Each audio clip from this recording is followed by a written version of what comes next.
Hello, and welcome back to Happiness by Habit, where we craft joy one bold yes at a time. Today's guest is the vibrant force behind the bestseller, Say Yes and Figure It Out, the one and only entrepreneur and speaker, Kristin Gutierrez. Welcome to the show, dear Kristin. Oh my gosh, Silvana, thank you so much for having me. It is a joy to share this stage with you today. I love it. I want to hear all about how you went from unexpected layoff to award-winning success. Kristen actually proves that imperfect action trumps perfect hesitation every single day. So grab your cafecito and let's get started. I want to hear all about your story, about how you got this started with this amazing move, Say Yes and Figure It Out. Thank you. Thank you. Yeah. And I should have my other book here. It's called Be a Better Sales Leader. That's a good one. Yes. So March 1st, 2023, I never tell this version of the story. Is that okay if I give you guys like a little Yes, go different for it. time? Let's So do March it. 1st is my birthday. That's how I know it was March 1st. I paid money to my mentors to learn how to write a book fast. And I started March 1st and I finished the book May 31st, 2023. Be a Better Sales Leader came out 3 months after starting. And this is like before ChatGPT was out, right? And in the middle of that, on April 17th, 2023, I got let go unexpectedly from my job. So the problem was I was a VP of sales and I wanted to become our chief revenue officer. And my CEO was like, you're not ready. And I thought having a book would anchor my expertise I was in the language translation space for almost 20 years. And I thought it would anchor my expertise more to help open up opportunities for other businesses and corporations to see that I was capable of not only being a better sales leader myself, but helping their teams. But in the middle of all of that, I got let go from my job and it was totally unexpected. It was like a mass layoff. And I don't know, have you ever lost a job unexpectedly, Silvana? Yes, I have. Yeah, or people listening, anybody. I know the feeling is not good, to say the least. When I logged into that Zoom meeting and my SVP of HR was there, I was like, So good. I just remember it was a 10-minute call, 10 minutes. And all I kept saying was what about my family? What am I supposed to do? But it was a very corporate in America. It was a very corporate goodbye. They were like, this is the process. This is the paperwork. Thank you very much. And I was texting my then husband, I think I'm being let go from my job. But in that moment, I turned what happened to me into what happened for me. And I LinkedIn launched my business. It's actually in the book. I wish I knew what page it was on. It's like the post I made. I didn't say, woe is me. I didn't say I lost my job. Yeah, see if you can find it. There's 2 pictures in the book. And so okay. I just said I'm LinkedIn launching my own business, and it created so much attention. So I started to respond like I would as a salesperson to all of the likes, all of the comments, both on the post and in the DMs. And by 2 p.m. that same day, I landed my first client. I love it. Amazing.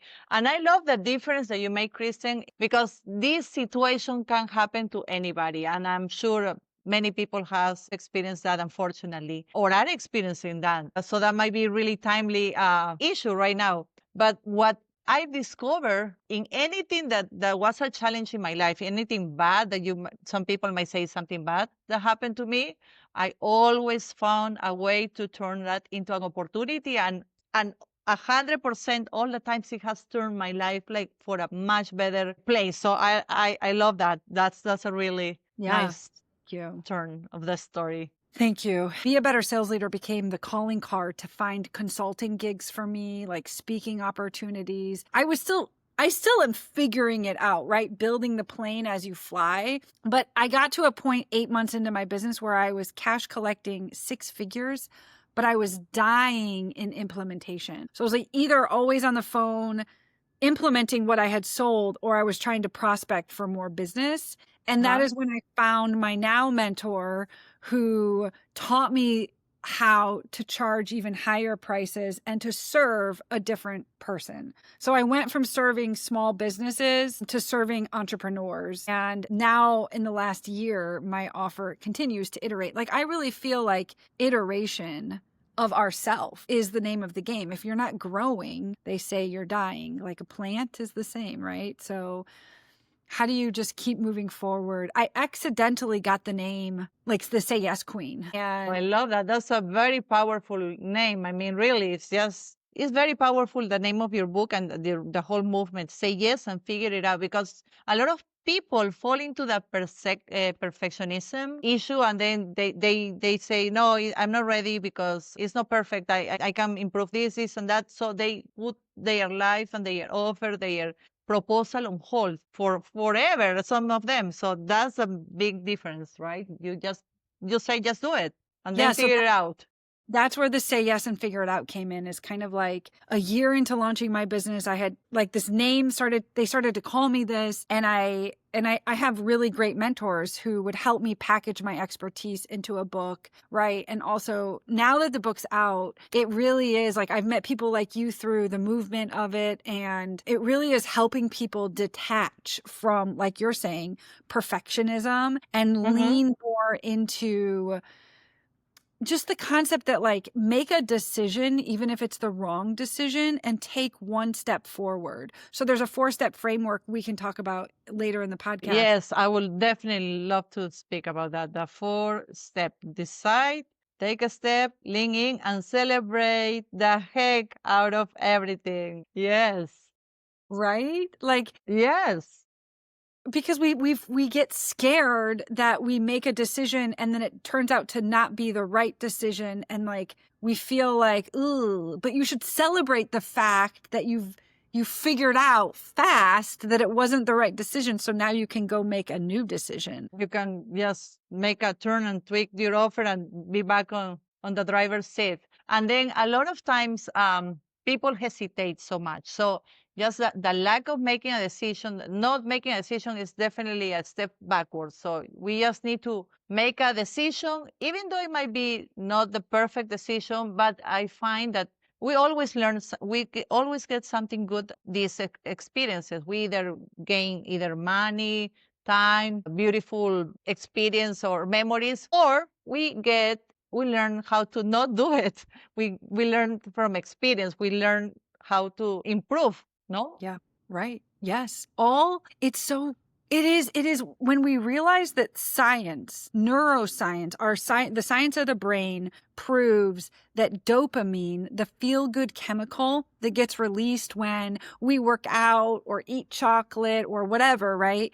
Dopamine, we think dopamine will be released when we accomplish our goal. And that's not true. But when dopamine actually gets released the most is when you make a decision to start. That's when, like, you're most excited. That's like when it feels like, oh my gosh, I can accomplish anything. And so by following the 4-step framework, decide, take a step, lean in, and celebrate, and repeating that cycle multiple times within the time frame of your goal, whether that goal takes a day, a month, or a year to complete, now you're constantly refeeding your brain dopamine. And dopamine is what keeps us going. It's actually like part of what tells us, like, oh, good job. Even if you think you're failing because you're making the wrong turn, you're actually doing a good job because you're figuring it out. And we need that dopamine in order to keep going, because it sometimes takes a long time to lose 20 pounds, or a long time to write the book, or a long time to win your first $1 million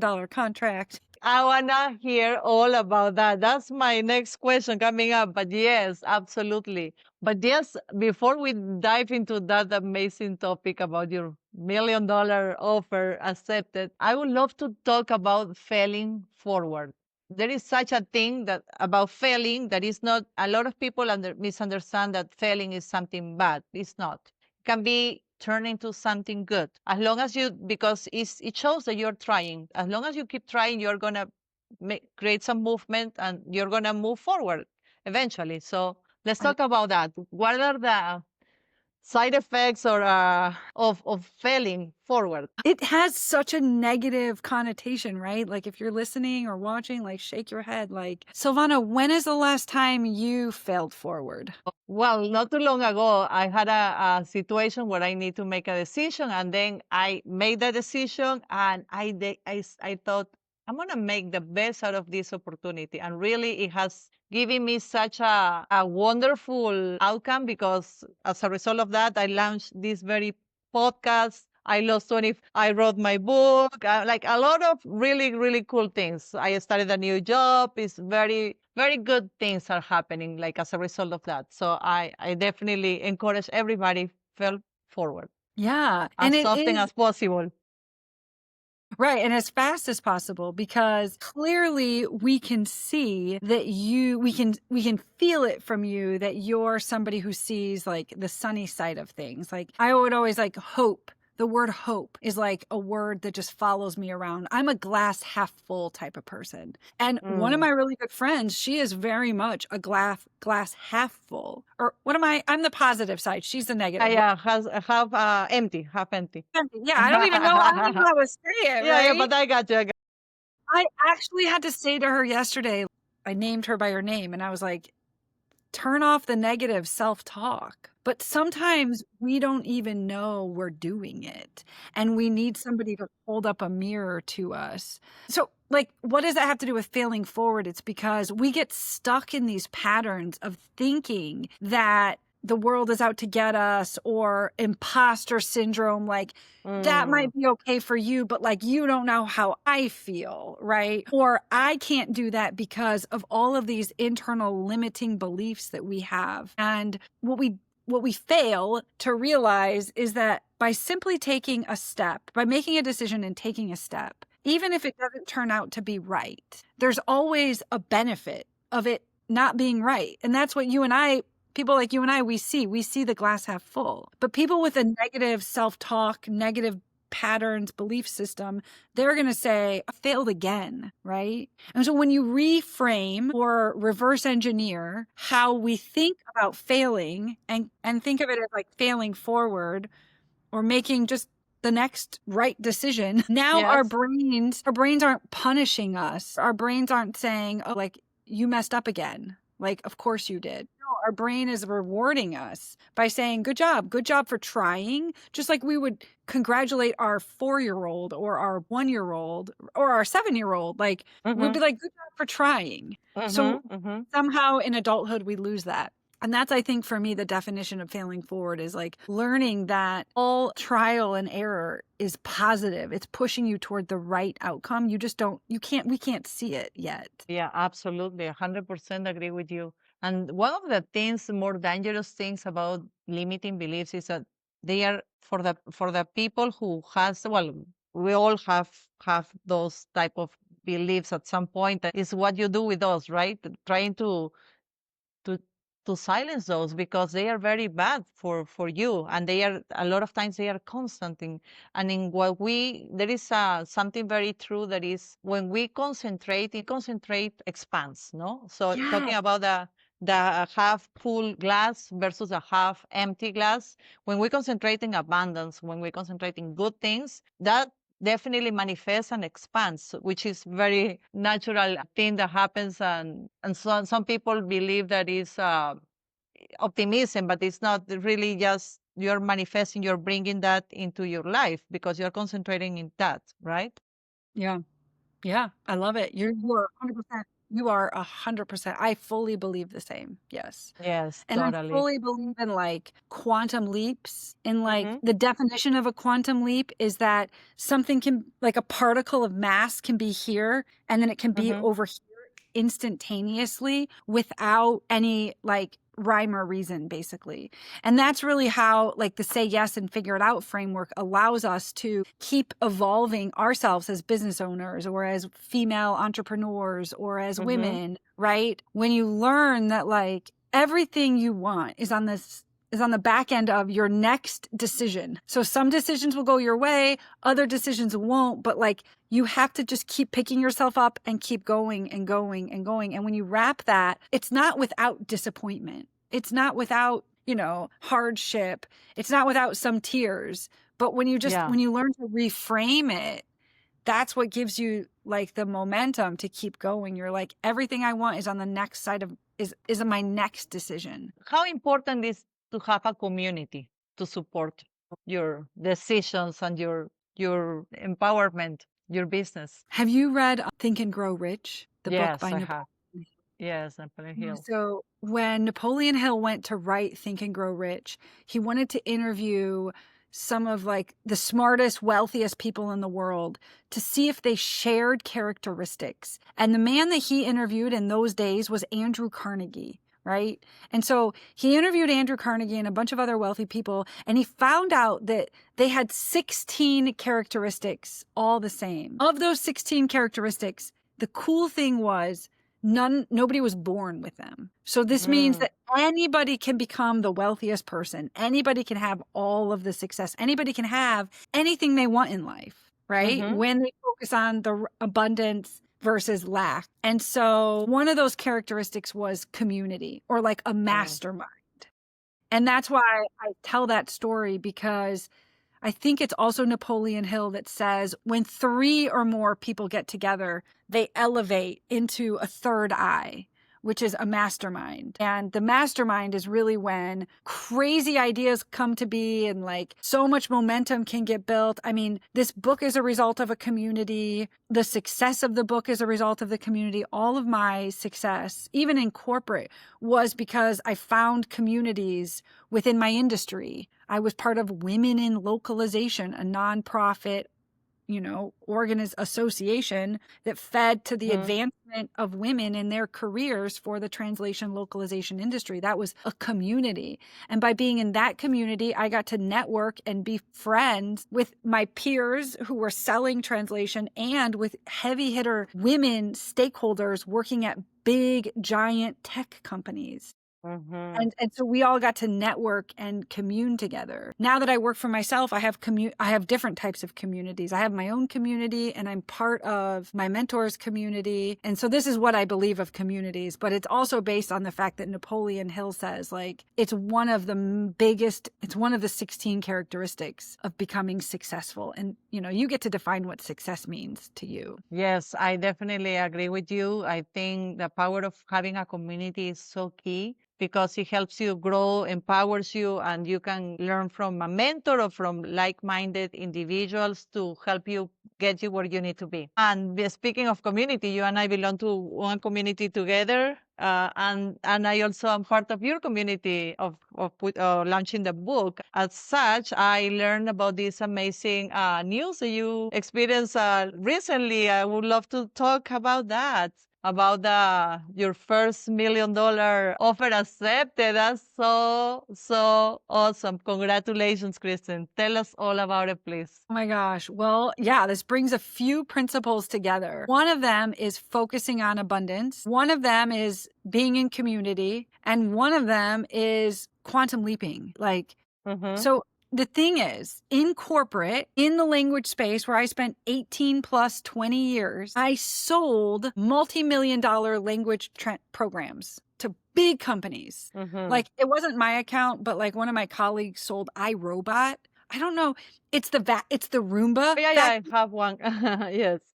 So imagine, and I was in it for 20 years, but imagine companies like that were going global for the first time. And in order to translate, and you don't speak English as a first language, so this all makes sense to you, but like for people listening, right, they have to translate the buttons. If there's buttons on the Roomba or a screen on the room, like they have to translate that into other languages. They have to translate user guides. They have to translate online support. Everything gets translated. And these will be like $1 million, $2 million bids. But Microsoft spent $80 million with one of the companies I was at, and we were not their only vendor. So these Google, Apple, big companies are spending hundreds of millions of dollars, no joke, a year on language translation services. And so was I also selling $1,000 things sometimes? Yes, right? But like I had been groomed as an enterprise sales rep to sell $1 million contracts and bigger. right? And sometimes we missed and sometimes we hit, and it would take 18 months. I tell this story because it was always in me. I've been doing it my whole life, but I've been doing it for somebody else. So when I started to work for myself, I was selling $5,000 consulting gigs, and that's a lot of money, right? It's like not a lot of money, but I was still stuck, and we were in a financial crisis in my family, so it was very bad. It wasn't enough. And so then I learned the art and strategy of higher ticket offers. And so in the past 2 years, I've been working very diligently to learn how to tie my old self to my new self, because I never, ever, ever want to go back to working for somebody else. But you have to step into the belief, this is the abundance, and you have to step into the belief that even if you never did what I did in my past, that you're capable of it too. You have to step into the belief that you're capable of writing a book. Even though I didn't grow up. Did you grow up, Silvana, wanting to write a book, or was this something that you just did? I think it was in the back of my head since I was a child, but yes, it became a realization recently, but yes. I love asking that question because everybody, like, it was not on my radar at all, right? But that's what's so cool is like, it's been in your radar for your whole life, and you needed to instantly decide it was going to become a reality. And so the mastermind aspect of this, I partnered with somebody else. I was at a community, I was at an event, and somebody who we've met before, we just were like sitting next to each other. And I think our energy was like radiating off of each other. I'm not really sure how it came to be, but all of a sudden it was like, oh my gosh, you do this and I do this. If we put it together, this would be like miraculous. Yeah. And we've been out there now under the covers making a bunch of offers, right? Because like in sales, I know that there's a bunch of ways you can win business. Now, to network your book, you could just put your book on a landing page. It could be Amazon. It could be your own landing page. And you could like hope that the people come. Or you could go out there and like start to like network about your event. Find people like Stacey Lauren to like make your book catch on fire, right? Or Oof. yeah, or I don't, it's a number of things you can do to market your book, to sell your offer. You just have to be willing to have a line in the sand deep enough that you're going to get over your excuses, and the framework, say yes and figure it out, helps. You just need to decide you're going to market it. You need to take one step. You need to lean in, and you need to celebrate. Celebrate every no. Celebrate every person who ignores you. Celebrate everybody who says, that's too good to be true, right? Whatever it is. And you just need to keep going and like decide I'm going to post about it. And so yeah, this win of the contract, it's actually a bigger contract than that. My brain is still catching up to what's happening. You just say it because you just say, I know what it is, a full number, but you just say it. It's more than 1 million. It is. Yeah. I'm not going to like it. I feel good with where it is, because that should be what my business, me and my partner, we recognize Your together. part. Yes. Yeah, Your yeah. contribution. It's like, oh my gosh. I love it. And Thank you. you totally deserve it. You earn it, and you are worth that and more. So I'm so happy to see you succeed. Really, really, really good, Kristin. Absolutely. Yes. I would love to ask you a question that is, what is your why? What is the reason for doing all of these things? Yeah. Do you have kids too? I do have 2 of them, How old Sabrina are and they? Salvatore, 9 and 10. Sabrina and Salvatore. I love that. Oh my God. Okay. Mine are Yes, Gibson. you have 2 boys. Yes. Gibson is 7 and basically 7. And Jack will be 5. His real name is Griffin. That's a whole conversation for a different day, but For another podcast episode. Yeah. his name is Jack. Obviously, the people in our lives are our why, And I thought about this a lot recently, because before I had kids very late in life, and I used to say to my sister who had kids very early, my sister is 2 years older than me, and her daughters are in college. So like she had them early, I had them late, right? So she has like 22-year-olds, and I have a 7-year-old and a 5-year-old. She has a son in there too. But my point is that I used to say like, I don't have kids. Like, it's so funny because your why, actually, it just has to make you cry.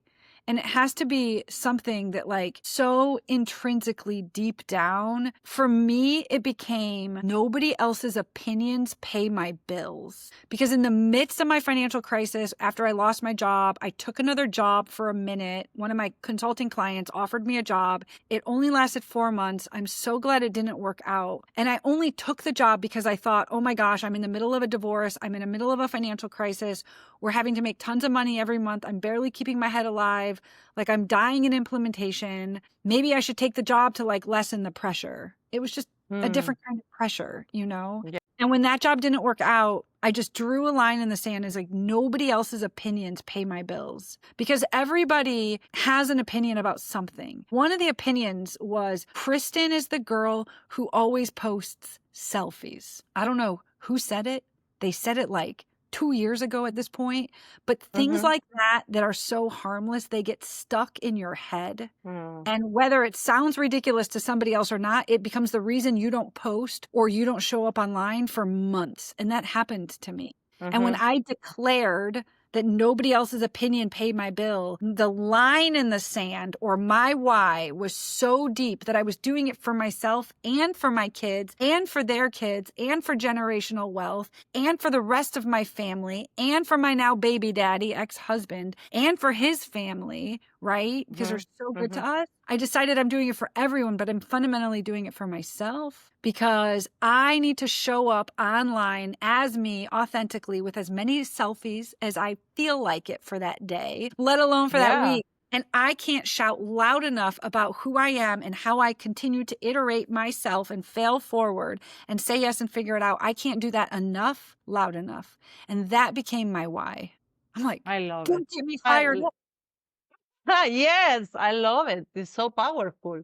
That is Yeah. really powerful. Let's talk about what is next for you because you are actually this is still like you even have a book launch scheduled in the next couple of days. It's not even officially, I guess, launching the party and everything, but it's already a best-selling book. So congrats on that. What is coming up for you after this, Kristen? What can we expect from you in the next few months? Oh my gosh. I know. Thank you. The sky is the limit, by the way. You are like, just keep it going. I love seeing when you look back how everything's stacking up. I started a year when I stopped selling sales consulting and started serving entrepreneurs. I started with say yes and figure it out, but I wasn't, there was something missing. And so then I leaned into high ticket offers. And then my mentor said, I was like, oh, the first book is like obsolete. Be a better sales leader is obsolete. She never even read it. And all she had to say to me was like, no, it's not.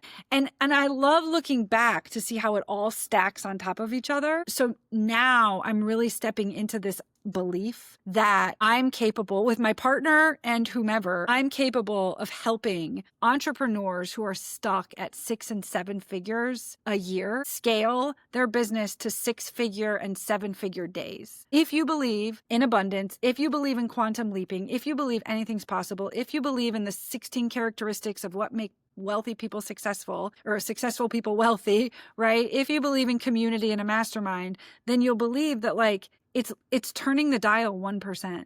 And this win we just started talking about, it's repeatable hundreds of times over because I am not, unlike in corporate, I'm not dying in implementation with this contract. I can go win 5 more right now. They might all look a little bit different because they will, right? But this isn't something I'll be dying in implementation for. So my next season is really stepping more into this, helping entrepreneurs scale fast and giving them the strategies of high ticket offers, one-to-many, and like implementing systems into their business so that they can implement it and go off to the races by themselves. I love it. And let's talk about like even though it is a high ticket offer, and a lot of people might struggle with even presenting a high ticket offer because they might have self doubt, imposter syndrome, and other things. But yes, I think the key here is that on the value that the customer is gonna receive because it's gonna be like 10 times your fee, or like at least it's gonna be exponentially bigger than what you are charging. Obviously, that's why it's okay to charge what you charge. because the Right. value added to your customer. Right. Thank you. So here's the thing, and why my corporate background is so interesting, because I was in a commoditized industry. So if you guys are tracking, $1 million translation programs, but translations are bought at pennies to the dollar. You're spending 12 cents a word to do translations. And unfortunately, then the big vendors are middlemen. They're using individual translators at their house who's trying to grow a business and keep their lights on. They're being paid 4 cents a word, and the vendor's marking it up to 10 cents a word and selling it to the end client, right? But as the so whether that's right or wrong, it is factually how the world goes around, right? As a salesperson, this is a very commoditized industry. There are hundreds of thousands of translation vendors, hundreds. So I am a dime a dozen. As a salesperson or as a VP of sales, I'm a dime a dozen. There's hundreds of me, right? All the vendors have different sales strategies, but I had to differentiate my services from my competitors' services, even though we were selling the exact same thing, and even though it's a commoditized sale. So I see you shaking your head. So that's tracking. The same is true in high ticket offers or $1 million contracts. It doesn't matter what you call it, right? The same is true. You have to focus on the payoff. You have to focus on the ROI, the return on investment. You have to, the customer, the person buying from you, the individual, the entrepreneur, the business, whoever they are, they have to believe and understand what the payoff is to their business. So if you spend $1 million and I give you 5 million, is that a good deal? If you spend 100 and I give you 1,000, is that a good deal? Like wealthy people, wait, did we freeze? Are you still tracking? No, I'm here. Okay. Wealthy people believe that wealthy people make decisions quickly and change their mind slowly, successful people. And then other people actually make their decisions slowly and change their mind often and frequently. But billionaires, they know that leverage is the key to making more money. So how does anybody own a big, huge high rise or a big, huge apartment complex? It really is leverage. And that's based on borrowing other people's money in order to make deals work. But it's also factually if I spend $1 million over here and I make $2 million over there, is it worth it? And the answer is often yes. That's right. That is a big difference. So you're focusing on the bigger customers where they can appreciate more the value of the offer that you provide. I mean, at the end of the day, I'm really just in it to help other people make more money. I want to have a huge impact. So I'll continue to have lower ticket offers. I'll continue to have bigger offers. The money is great, but for the first time in my life, I really see that the impact you have on others is what fulfills you. It's what fills your cup to keep pouring into others. So while this deal in particular is fun, I mean, we still have to do the work, right? We inked the contract. Right. Now we have to do the work. It's fun. And so there's a million ways. I just as committed to working for myself. Nobody else's opinions pay my bills. I'm going to keep iterating my offers as long as I'm having fun. I'm getting ready to go on a yacht for a week. And I hope I don't have to work. But if I'm checking in with clients on voice memos, I'm actually okay with that because it's fun. That makes a big difference to make it fun, because it's something, as you say, is fulfilling. It fills your cup, it fills your heart. And because you do it from a heart-centered point of view, you are able to help more and authentically, right? This is a really good place to be. Awesome. Yeah. It makes me so happy. Coaching clients who have spent pennies to get in with me. And somebody just told me that they won their first $25,000 sale on the back end of knowing how to run masterclasses and webinars, but in their case, over teaching, using a different system, leaning in to certain things too much versus leaning out. And it was a very challenging couple of days. Hopefully he's going to speak on my stage soon to say, I want him to acknowledge the challenging I honestly said to him and his wife, maybe we should just call the engagement, because people have to be coachable, right? I never say this is the only way. But if you pay to work with me and you're just so resistant to what I'm suggesting, maybe it's not a good fit, and that's okay. But they were like, no. And 3 days later, then they held a masterclass, and they're like, it was effortless. I was like, oh my gosh, yes. and they have had 2 calls so far, and the second call was a yes into a I $25,000 love it. offer. That's wonderful. And the first offer that gets accepted at that level, I mean, it really makes a big difference in their lives from many points of views, not only financially, but also from confidence, no? Definitely it's a confidence boost. All day Big long. time. So many people, me included, we needed the money so bad that, like, I'm not going to discount the impact the money has, but you need you need to win. We need a win, and that's what the Say Yes and Figure It Out framework does. Is it hedges your bet, or it guarantees the win, because now you're celebrating even the losses. When the first call didn't close, they didn't get like all down and out. They were like, what's the lesson learned here? Well, in that case, it just might be an unqualified buyer. Like, that happens. But then they're like, coach me, coach. How do we win the second one? And he just texted me right before. I was like, oh my gosh, I'm so excited. Love it, love it. That's No, that's amazing. impact. That's like, it fills your. Congratulations. Thank you. Absolutely. Definitely. Definitely. That's the best. That's awesome. Well, I'm so excited. All the things, the good things that are happening for you and to the people that you coach. And it's only going to get better because you are going to get the momentum going and everything thing is good stuff. Kristen, I would like to get from you, what is a good takeaway that you would like the audience to get from this conversation? Oh my gosh. Well, thank you so much for having me. It really is. I think for me, and I'll be interested, what's your takeaway? But like, I don't know. I mean, tiny little microscopic steps. Like, Rome wasn't built in a day, or how do you eat an elephant? They say one bite at a time. Yeah. Like, I know I know a lot of people, they need to have their I's dotted, their T's crossed. They need to have everything figured out before they start moving. But if you relinquish control, if you relinquish perfectionism and simply lean into imperfect action, you'll be blown away at the results that you too can have, and then the fulfillment that will follow. So that would be my takeaway, is like, lean in to imperfect action. I love it. And I would agree with you. One of my takeaways is that got stuck on my head is the framework, the 4 step: decide, take a step, lean in, and celebrate. It can be applied to big decisions, little decisions, but it is very important to make a decision anyhow, because if we postpone it and we say, no, I'm not ready, no, it's okay.